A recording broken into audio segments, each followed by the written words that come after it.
ਮਨ ਸੱਚਾ ਸੋਚ ਉੱਚੀ ਮਿਹਨਤੀ ਵੀ ਹੋਵੇ ਜਿਹੜਾ ਉਸ ਬੰਦੇ ਦੀ ਤਰੱਕੀ ਫਟਾਫਟ ਹੁੰਦੀ ਆ।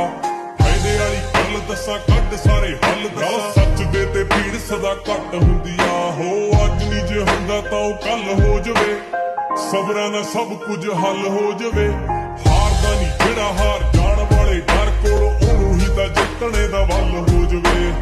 ਮਿਲਦੀ ਪਰੋਸੀ ਨਹੀਂ ਉਹ ਕਾਮਯਾਬੀ, ਥਾਲ ਵਿੱਚ ਪਹਿਲਾਂ ਪਹਿਲਾਂ ਔਕੜਾ ਵੀ ਪੇਸ਼ ਹੁੰਦੀਆਂ। ਆਪੇ ਬੰਦਾ ਸਿੱਖ ਜਾਂਦਾ ਖਾ ਖਾ ਕੇ ਠੋਕਰਾਂ ਜੀ, ਠੋਕਰਾਂ ਬਦਾਮਾਂ ਨਾਲੋਂ ਤੇਜ਼ ਹੁੰਦੀਆਂ। ਹੌਲੀ ਹੌਲੀ ਹਾਸਲ ਮੁਕਾਮ ਹੁੰਦਾ ਆ, ਹੌਲੀ ਹੌਲੀ ਮਿਹਨਤਾਂ ਨਾਲ